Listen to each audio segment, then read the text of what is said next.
North Pole. Finally. So many years of planning, finally on the North Pole. On the other side, beneath my feet, is the South Pole. And in like 1 year I will stand on the other side, and beneath my feet at that time will be the North Pole.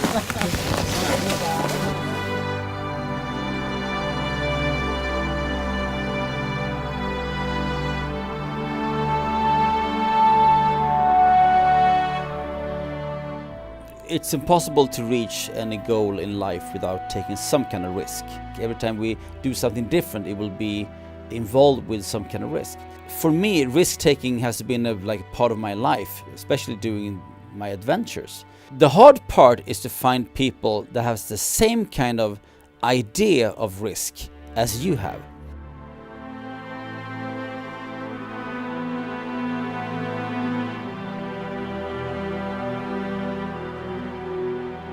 That was kind of the problem for me and Harald when we were up the North Pole. Me and Harald, we had two different agendas. I mean, he was there for an expedition that is 2 months long, going from the North Pole down to Greenland, and then he was going home. I was doing 18 months of adventure. So for me, the risk-taking was so different from his risk-taking. If he would have been with me in the same way all the way to the South Pole, I think that his risk-taking up on the North Pole would have been different.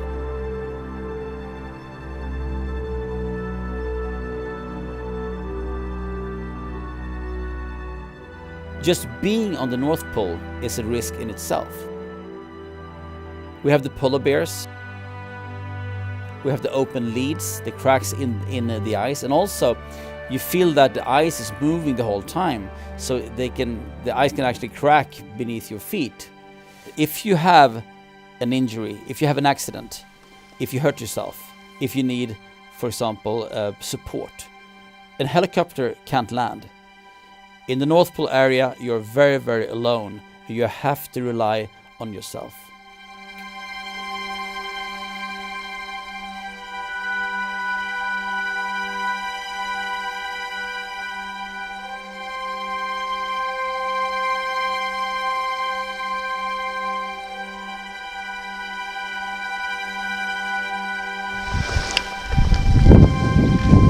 Har du isen? Ja. Har du isen? Ja. Vi går, jag vill stå stilla. We were walking and we were approaching open lead, and I said to her, I don't want to walk over this area because it's too thin. If we stop, we're going to crack. And he said, well, so don't stop. And I said, well, you get a point. And he said, well, I want to go here anyway. And I said, okay, so let's do this. So we walked and walked, and I felt that it was getting a little bit more complicated than that. And it was beautiful weather. It was like, it was sunshine. It was like no snowstorm or anything. So it was kind of a good day, but the ice was too thin. So I was walking behind him. Sometimes I was walking ahead, sometimes he was walking ahead. We were changing the whole time. But this time I was walking behind him, and I felt that it was cracking beneath my feet. I shouted to Harald, but he couldn't hear me. So I fell through the ice, slowly, and it's not like, a swimming pool. This is more like the slush puppy, you buy it in 7-Eleven. I was shouting to Harald, and he heard me, but he couldn't stop now because the ice was just cracked. So he had to go around in a circle thinking, what the hell is he supposed to do? Because I was down there, I have to get out fast. Otherwise, it was the end of the expedition. I would actually not survive. So I was trying to get up on the side of the sled, and now my plastic boots were filled with water. I have the skis on, and if I kick off my skis, it was the end of the expedition. I have to make a judgment. Do I save the skis? My decision was to have the skis on my feet and then trying to crawl out slowly.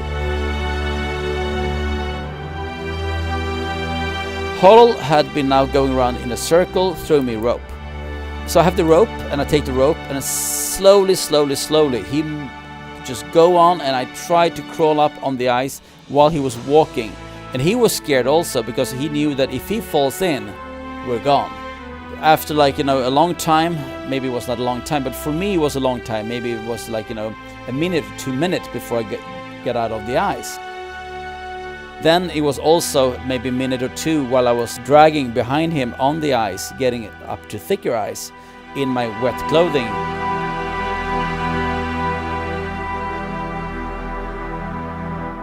We put up the tent and I got into the tent and I was lying there for I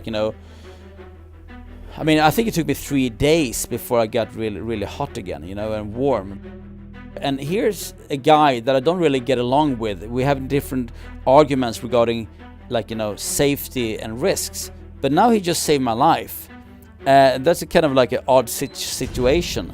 And I'm forever grateful for that because, without him, I wouldn't be alive.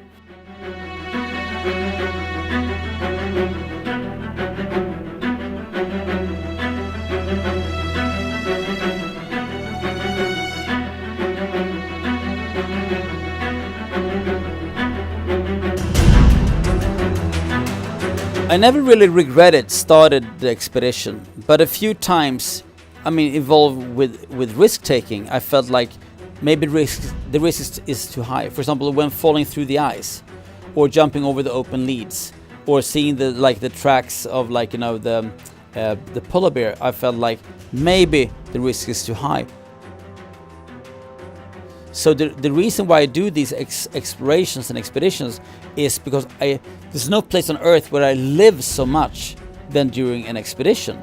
But I don't want to die. So if the risk is too high, I have no problem quitting the expedition. The problem with the North Pole is that you can't really quit because there's no helicopter to fetch you, and there's no plane to land because the ice conditions aren't that good. One thing that I've learned on the North Pole was if you're going to have somebody with you in a team, it's very important that you have the same idea of risk-taking, that you have the same agenda of what do you want to achieve with this expedition.